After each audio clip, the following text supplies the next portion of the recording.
FM. Reaching you live from the uphill in the capital city of the power state, Mina, Niger State. Today is Tuesday, the 30th day in the month of June, year 2026. Studio time check is 12 minutes past the hour of 9.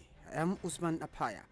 Welcome you to your favorite morning show, the Badeggi Radio Link. On the program today, we shall be having conversation on two very important issues.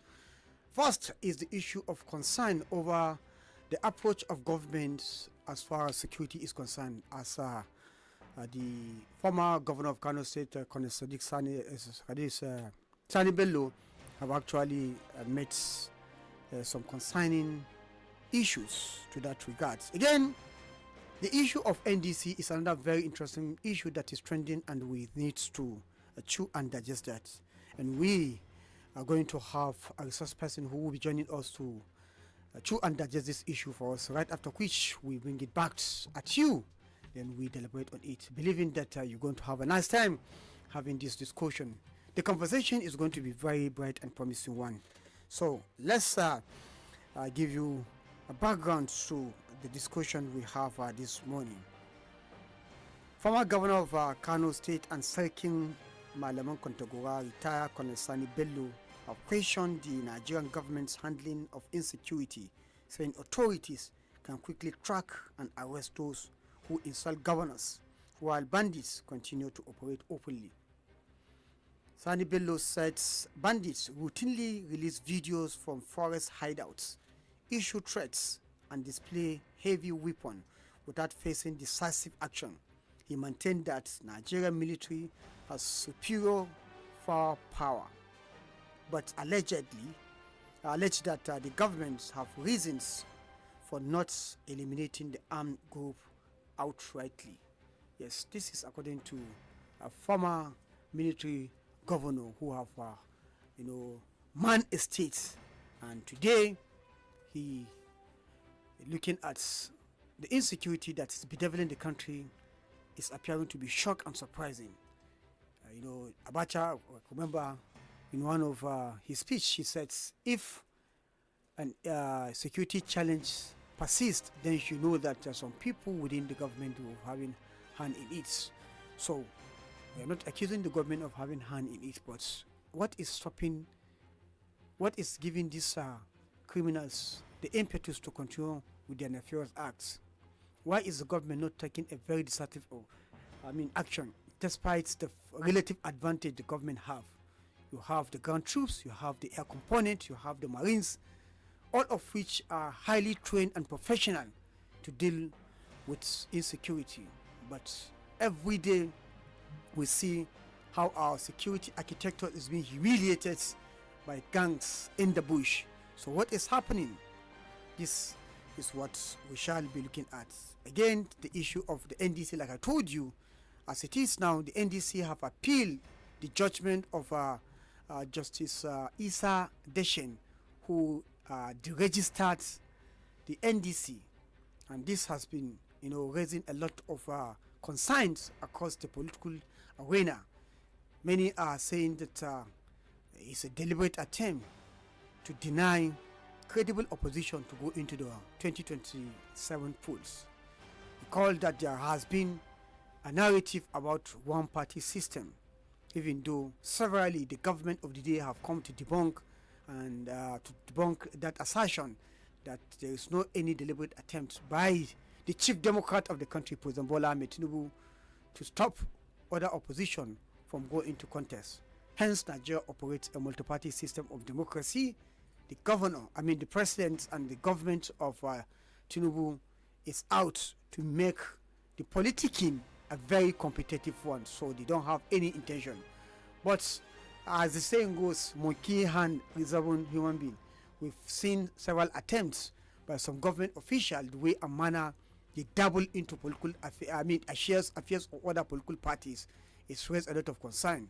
We've seen how Wiki of the APC, of the PDP, openly working for the APC and threatening any other person who wants to contest against President Bola Ahmed Tinubu come 2027. And he's still a member of the PDP. In fact, Wiki has gone as far as even shutting down the Wadata Palace, the Wadata House, the biggest PDP secretariat in the South African region. Again, we've seen the chief of staff to the president, Femi Gbajabiamila, in an open gathering advising a member of opposition ADC, asking him to scatter the ground, destroy the party, the structure he has built. When you destroy the ADC, then what credible opposition do you have to contend with or to face in the forthcoming election? Well, let's give the chance to our first person to hear his own opinion, right after which we'll come back and open the phone lines and give the callers the opportunity to make your own voices heard on this platform based on the topic we have tabled for you this bright and promising Tuesday morning. Hello, good morning. Hello, good morning. Good morning, sir. My name? Yes, Sadiq Ibrahim, good morning. You are welcome to the program. Yes, my name is Sadiq Ibrahim. Yes. Thank you for having me this morning. Yes, thank you very much. I believe you've heard the concern raised by Colonel Sadiq Sani Bello on issue of insecurity, or better still, the government's approach was, curbing the insecurity in the country. He said the government is not doing much, despite the fact that the military are in high spirits. All they need is the impetus, the tap on the back to move forward and, of course, deal with this bush in the ground. He's again said that governors, if you insult a governor, wherever you are, you'll be handpicked. But we see bandits, appearing on social media, and nothing is happening. Our technology could not track them down. What is your opinion on this outburst by a retired and respected military personnel? Yes, thank you very much. It's a welcome contribution. One will have expected too that this comment will have come earlier. Among all the retired army personnel who actually fought for the survival of this country, it's better late than never that is coming from a reputable retired army personnel officer to an extent that he naked the entire truth that is in this case. What most of the things he said are even things that are in public domain, and many people, analysts, have said it over and over. It is just that possibly it's coming from a personality like him. That is to say that what is difficult in tracking these people down to where their location is, like you said, if governors and political office holders and all these things can track people who criticize them with technology. So, and these people on daily basis do video, send it. They use technology for negotiation. All these things are there because, even when they move from one location to another, the technology can still track them to this place. And he mentioned one important thing, that they know where these people are. They know their location. They know where they are, their hideout. Then what is the difficulty in getting this thing out? I remember one of the retired generals too in that cadre, Badeggi of PDP. He said that while he was on training in US, I think the US, he said as far back as at that time, the satellite could pick Lagos, and he was in the classroom where Lagos was shown to them. He saw Molu, he saw people hopping, and he saw Lagos, and it was not it was not a kind of AI. So, and as far back as at that time, and come to talk about now that the technology has improved, he said that individuals can use GPS to locate places You can be in the UK and be monitoring your home. You can be able, technology can make something simple. So his conclusion is that it is lack of political will, and I think that is very obvious to everybody. That is, the politicians. When you watch this thing clearly happening right from the time of Jonathan, even it started from partly from the time of Obasanjo, but it has various dimensions and attack of each then before it escalated to this very high level we are now. So I think that as up till now that we are talking, the only reason sometimes they normally give is that these people who are kidnapped, they don't want collateral damage. That's why they cannot go and attack them. So what of those ones that are even that camp permanently in the forest? In most of these forests, they are there, and people see them. Apart from technology, people see them. So one is actually confused as to where we are, as to what is happening, as to what is the intention of politicians, as to is it that they cannot even they don't know what to do. It's very baffling because each time we talk about this thing, you look at it as if Nigeria have become so daft that they don't even know. Our leaders have become so daft that they don't know what they are doing.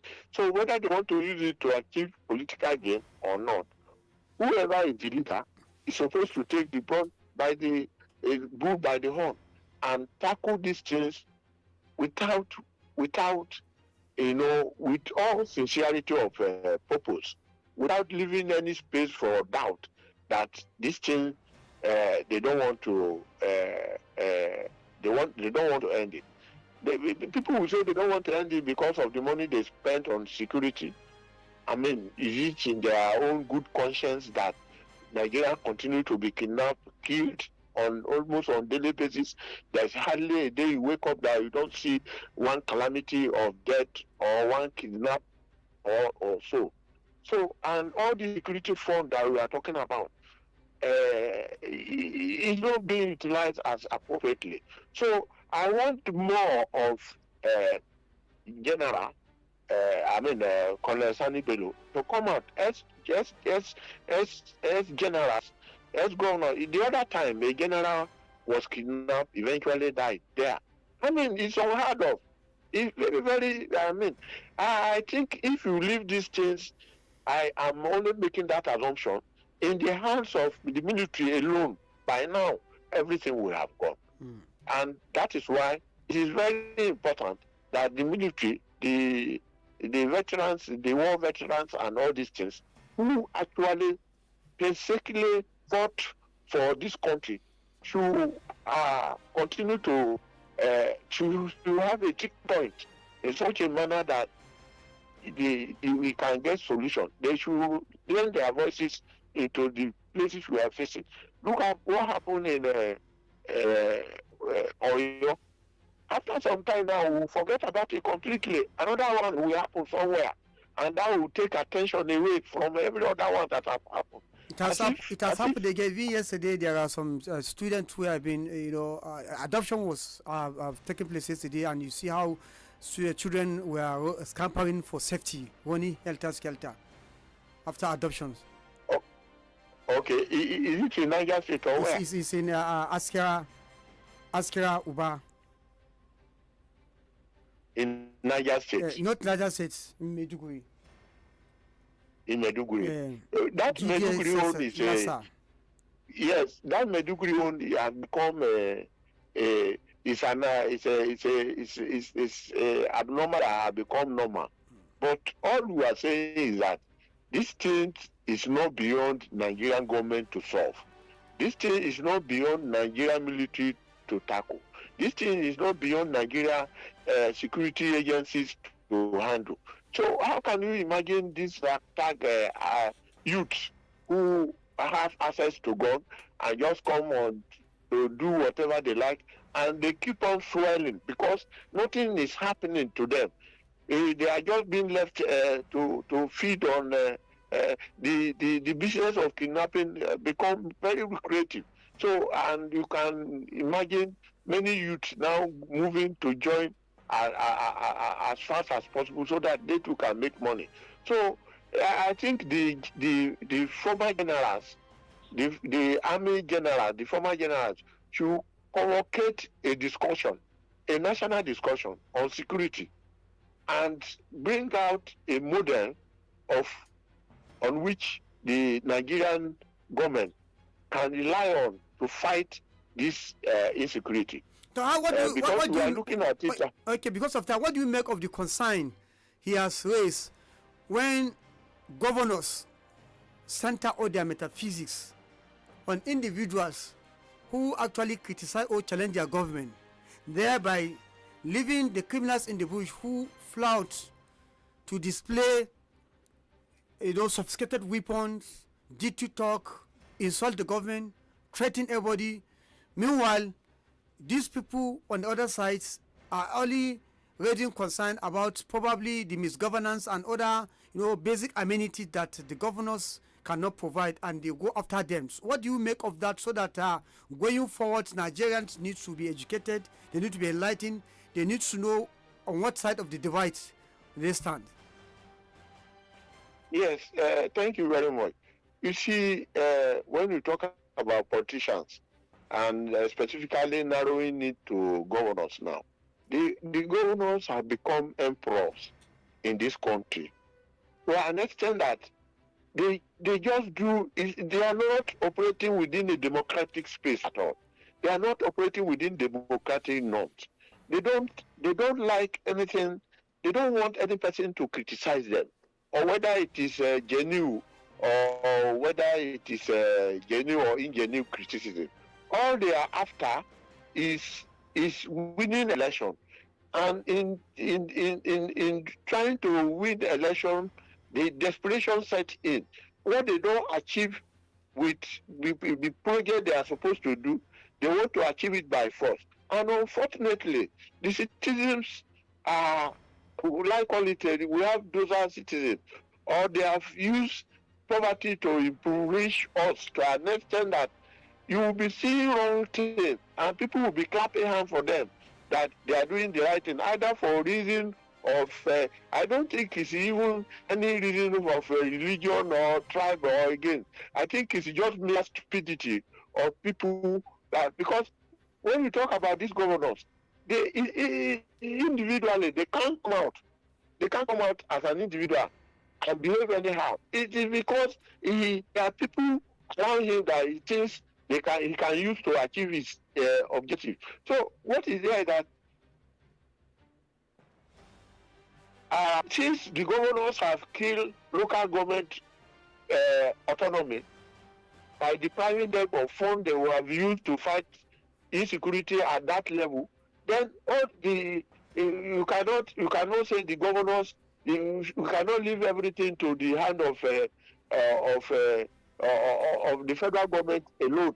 So the governors have a big chunk of this what is happening at this level because of lack of good governance, because they don't listen to people, because they are not conscious of people's what are priority needs of the people. They just sit down, whatever comes to their head, they will just say you need road from here to Katsina, 3 dual carriage, overhead layers. No. The governor is supposed to go back to the people and ask them what they need.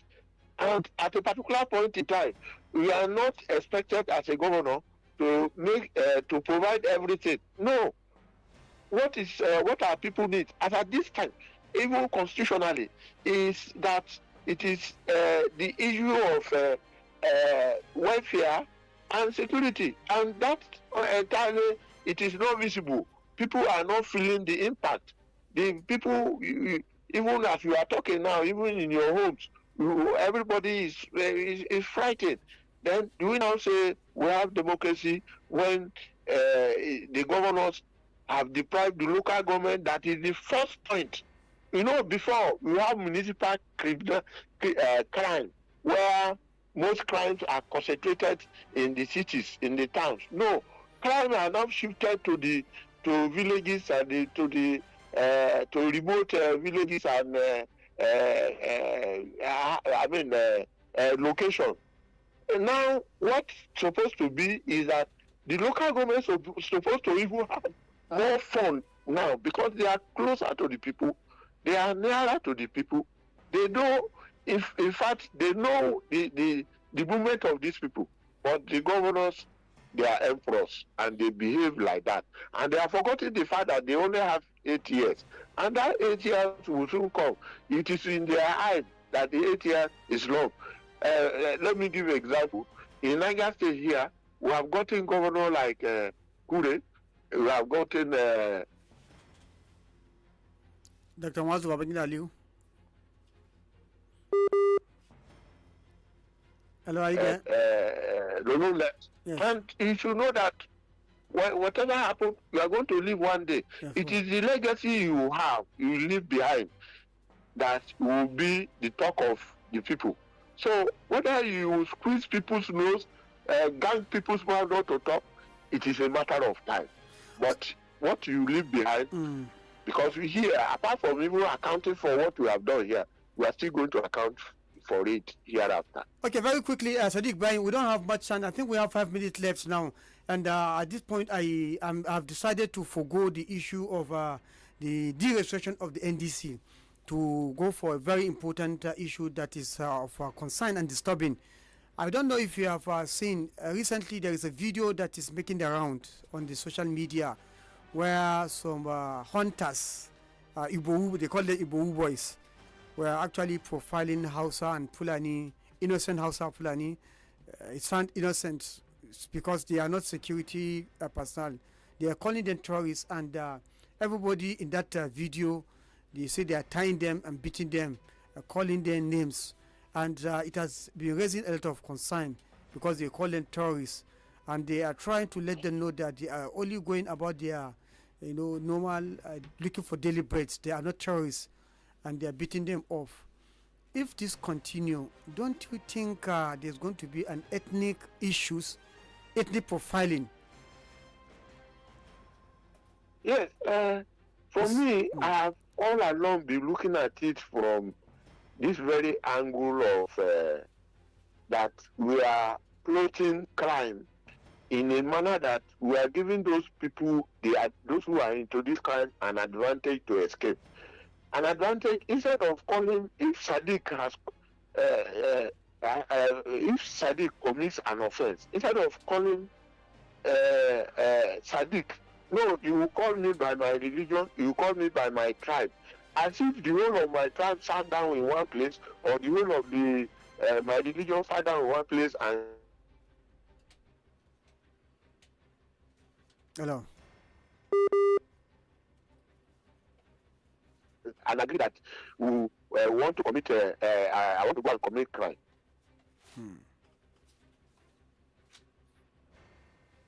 We seem to be having network glitch. Yes. Yes, we're at this level now. The other time, the emir of Argungu, or somewhere in Kebbi State, Argungu, said that people should bear arms, carry gun, and and we are talking about self-help, and we are talking about state of nature. If government allow people to go back to state of nature, then there are going to be many casualties and there are going to be many victims of this, because by the time it goes to ethnic profiling, the innocent ones who don't know anything about it will be a victim.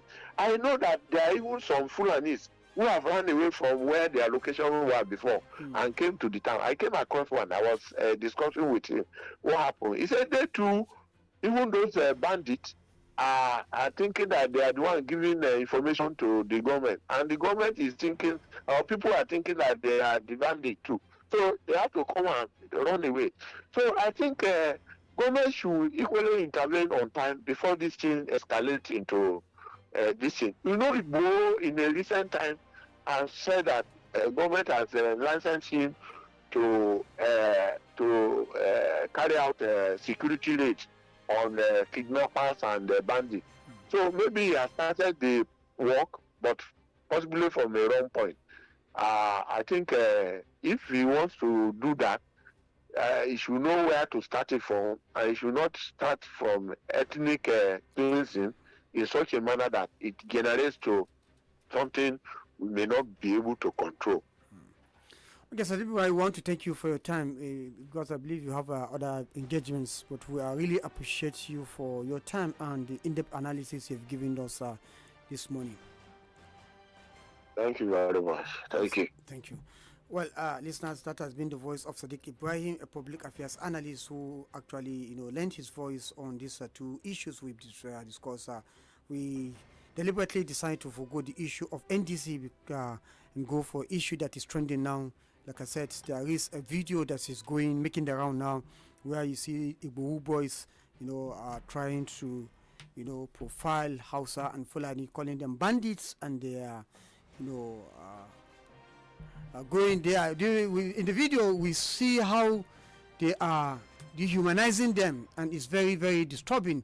So it's important that we lend our voice so that this ethnic profiling does not degenerate to something. Yes, of course, we knew that there are some bad eggs in this tribe that they are trying to profile, but you have to go to direct choice. The right people don't go and punish innocent person the same way we've had in Kaduna, that's talking about Maraban Jos, where an innocent woman was being lynched to death on account that she has kidnapped children, only for investigation to prove that she is an Islamic teacher who was going to school before she saw some children, and there was no any verifiable evidence that linked her to kidnapping. And before you know it, she was being arrested, only for the DPO as alleged of that police station in Maraban Jos to hand the woman, innocent woman, hand to the hoodlums, and they lynch her and burn her to ashes.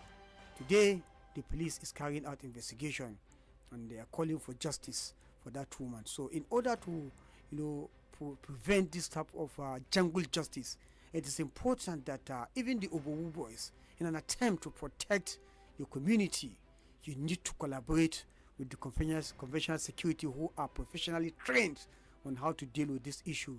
Before an individual is being punished, there should be a thorough investigation, and there should be, a verifiable evidence that linked him to the crime you are alleging him to have committed, in order not to discipline or maltreat the wrong person. So 0913-85790 is the number to call.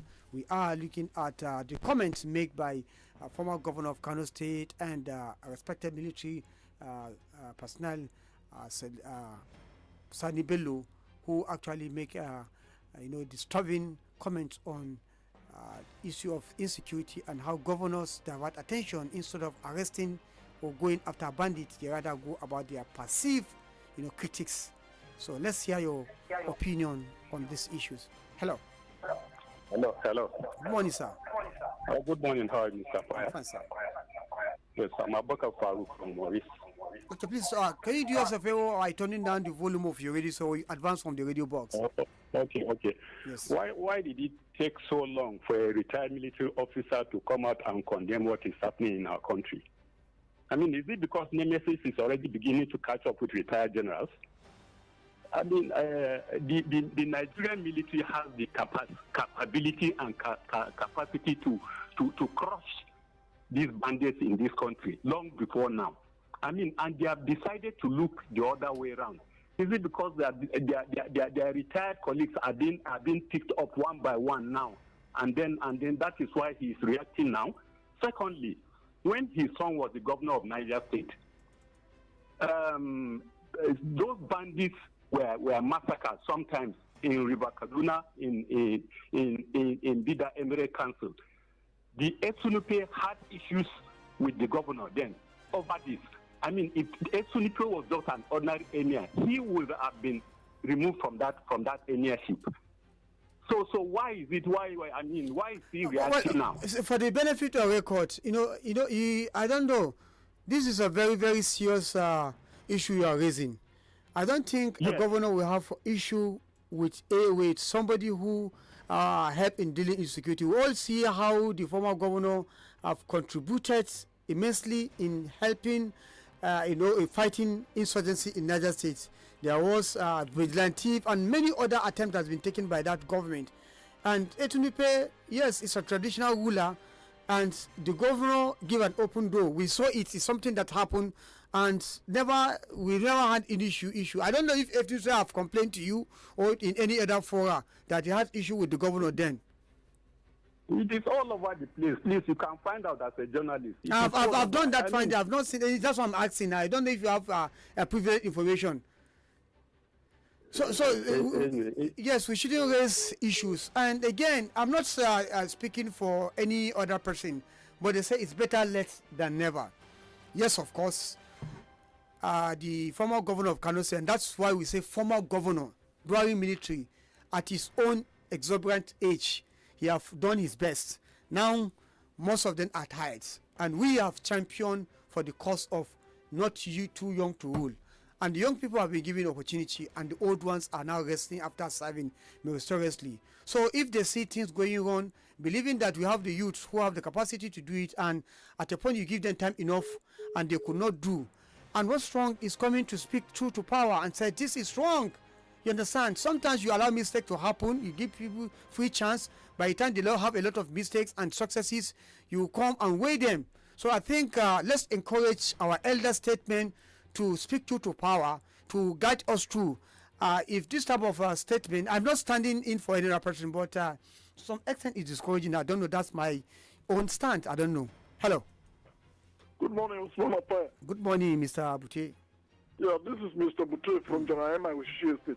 You're welcome to the program. Let me start with the second one and the last one you raised. The issue of what they call, is it Igbo ethnic boys profiling? Yes, they are profiling Hausa and Fulani as bandits. You see, this video circulating, to me, I expect information officers from this state, either from the federal government or the very state that this is taking place, either come out and deny that probably this is a fake video. I think it will down tension. But for them to keep quiet and analyze this video, it means it's a truth, something that is happening. And this is really disheartening. And it will, in fact, it will bring animosities instead of unity that we are vying for. It's very unfortunate. You can't provide a whole tribe or the whole ethnic as as criminals, and then you begin to label them. It's not the best. If we really want to live peacefully in Nigeria, I'm telling you. And this other one that comes from the former governor of Kano State, I think it's the right thing. It's the right call. It's unfortunate that in Nigeria the constitution does not permit, although there is freedom of association, but our war veterans did not come in a way that they can form a union like that of Zimbabwe, so that they can be speaking truth to power. But here in Nigeria, probably if they form like that, the only people that speak like this is people like Obasanjo, who always even write letters boldly. Our retired military personnel, with their experience, with their experiences, remain in the Puda. They are so quiet. They don't even speak to the government. And look at the way things are happening. They have the experience. They have the technical know-how. They know all the nooks and crannies of this country, and outside the country too, because they went to some African nations and even the United Nations and fought and earned a good name for the country. So they should form a union to be speaking to the government, to be advising the government. It's unfortunate the Constitution would have recognized this. The National Assembly would make a provision in the Constitution for retired military officers and even police officers to be having a forum with government from time to time, just like the National Council says. That's my opinion. May God Almighty help Nigeria. Amen. Thank you very much, Mutebute. 0913-857-9001 is number to call and join the conversation. Hello. Hello. Yes. Good morning, sir.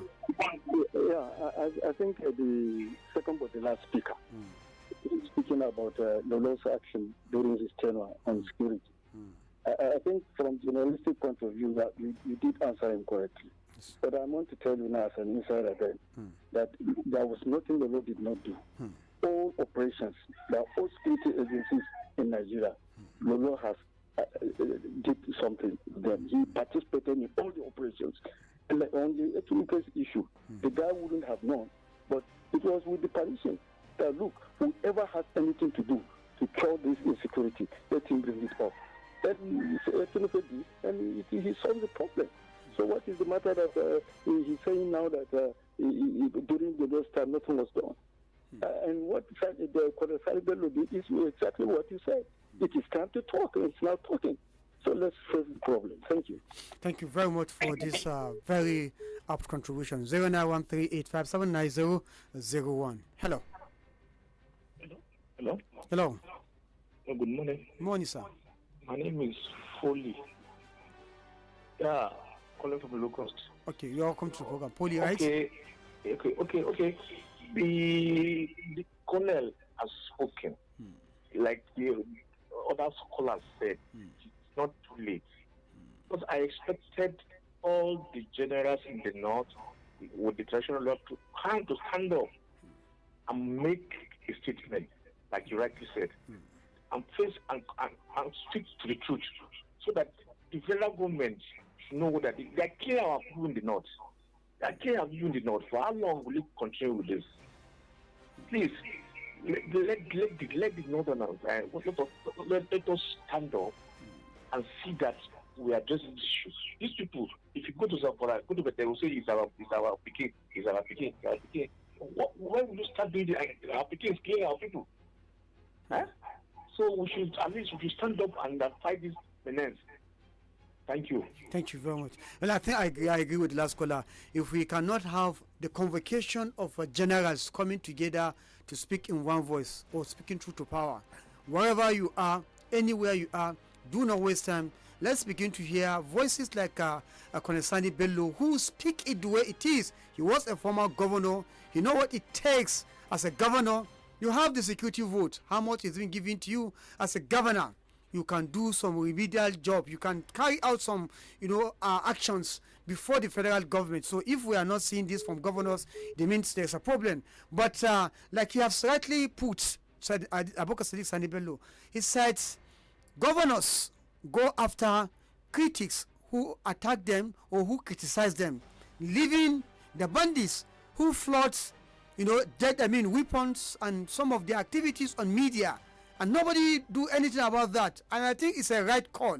That is the biggest thing that is bedeviling the north now and some part of the country. Hello. Hello, Osman Afaya. Yes, Mr. Emmanuel. Yes, this is Emmanuel. I'm calling from Metumbi. You're welcome to the program. Yes, you see, Osman Afaya, the truth is about the insecurity in Nigeria is that, honestly, we keep saying it. That Nigeria, the government is aware of what is happening. Now, I'll give you an assignment, Usman Apaya. Let me give you this assignment. I met with a man very close to Mopo base. If you are coming from along Tunga side, he's by the left-hand side. Just exactly at the gate there. He's out there doing shy. That is key. That's what he's doing. A well-to-do man who was chased out of his house by bandits. He was chased out. Now he's doing that key. One day I just went there to take tea. And eventually we ensued into conversation. And he was telling me about what the bandit has done to him. That today he's no more, he's not having anything. That a man with a wealthy man. He said, look at the military, look at the bandits, staying on top of hills. And that they come to them and tell them that, look, these are the people, this is where they are staying. And the military men will tell them, look, we are not sent here to shoot anybody. We are sent here to guide the place. You understand? Therefore, just take a look at this kind of a statement. So I give you an assignment. Go to that man, go to that place. You see him selling this gas cylinder and making tea at the same time. Just go there and have a conversation with him. He'll tell you the truth about it. So government is aware of what is happening. When Muaz Babangida was governor of Niger State, and the Boko Haram came, and he said they took him by surprise. The first time they strike in Mandela, you understand? They took him by surprise. He said that is the end of them, that they can no longer strike anywhere again, Niger, as far as Niger State is concerned. And that's what happened. We have never experienced any bomb again in Niger State since he took his decision that it must not happen. So how can the governors tell us they are not aware of what is happening? How can government tell us they are not aware of what is happening? Thank you very much. Thank you very much, Mr. Emmanuel, for your contribution. And I think I'm having Baba joining us right from Malaysia. Let's hear his own take on the discourse. Hello. Mr. Apaya, well done. You are doing very well. Thank you, sir.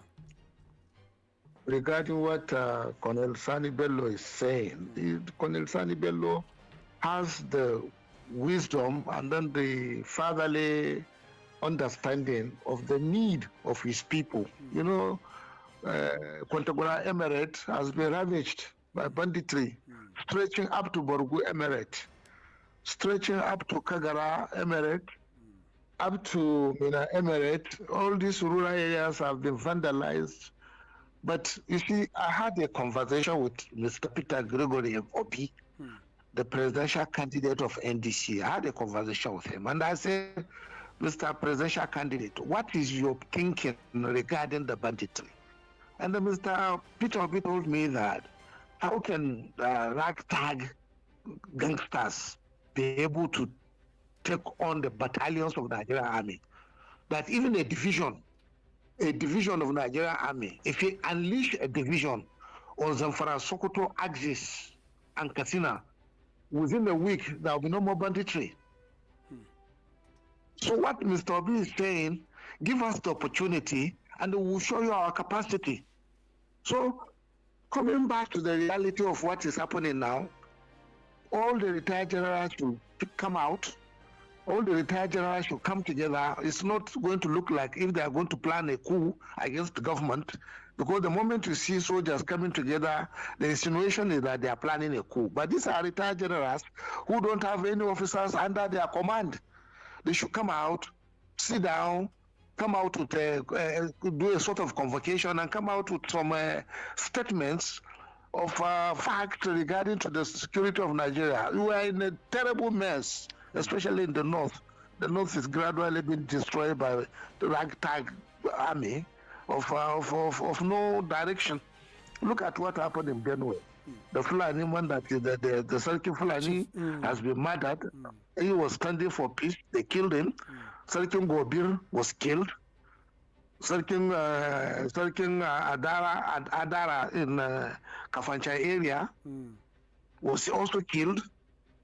I hope you can remember that. Of course. Yeah. So when all these things are happening, where are we heading to?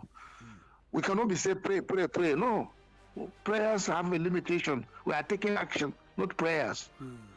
Apparently, the current situation cannot continue like this. And if you tell they have failed, you become their enemy. But you cannot clap your hands to them because people have been killed under their nose, under their sight.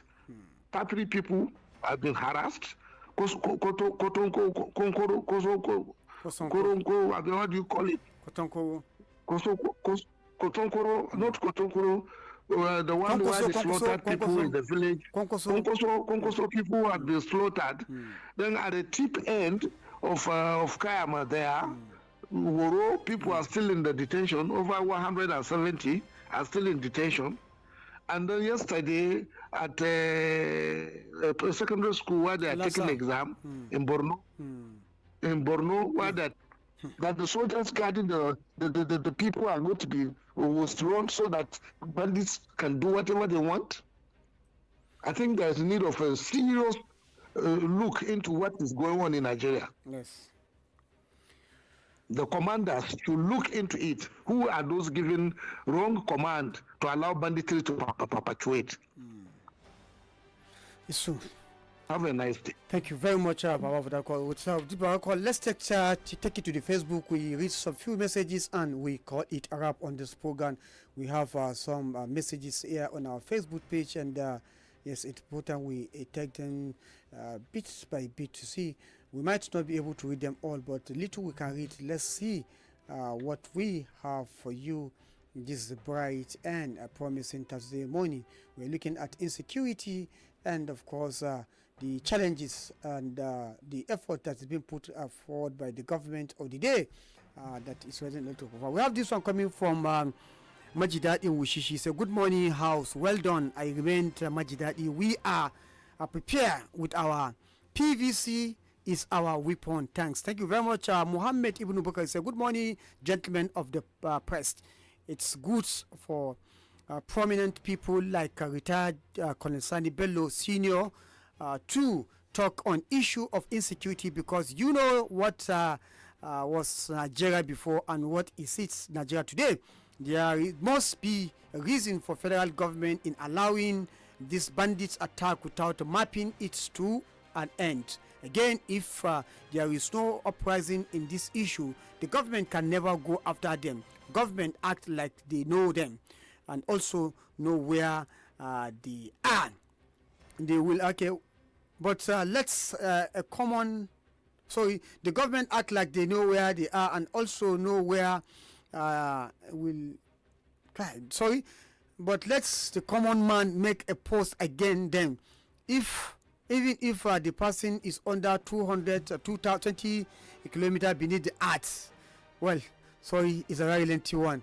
And I think our time is already fast spent, so but I want to appreciate John Moses, who said good morning, Badeggi Radio, and of course many other things you have said. And we might not be able to take some of the messages we have here, but we appreciate you. You remain awesome to us.